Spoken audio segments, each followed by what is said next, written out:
Hi guys, it's Josh from World of Camping, and in this video I'm going to be showing you how to change an air valve on your air tent and also troubleshooting common problems that can occur with air valves and air tents. So the air valve comes in two pieces. This is a replacement air valve kit that we sell.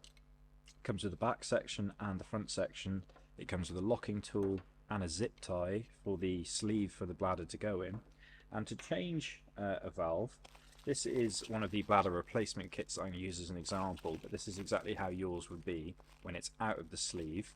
The best way to do it is to deflate the bladder, hold the back section, undo your cap, grab your locking tool, which has teeth, and there are corresponding teeth on the actual valve, and you just turn it anti-clockwise like so, like that, whilst holding on to the back piece.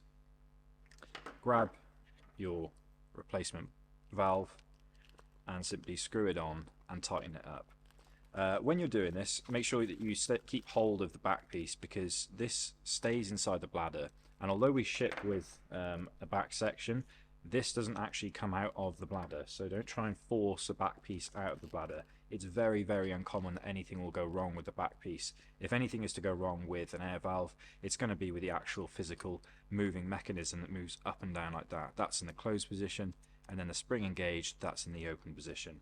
So all you need to do is simply thread that in and tighten it up with the tool. I'll just put the original one back on.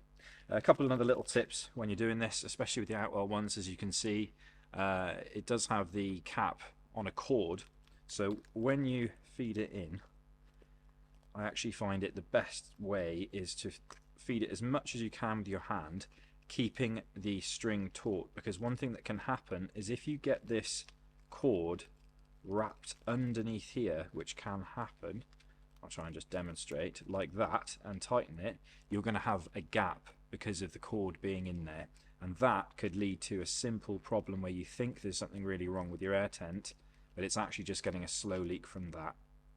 Another thing for troubleshooting, you might go away for a walk or something and come back and see that your air tent has sagged and it's let some air out.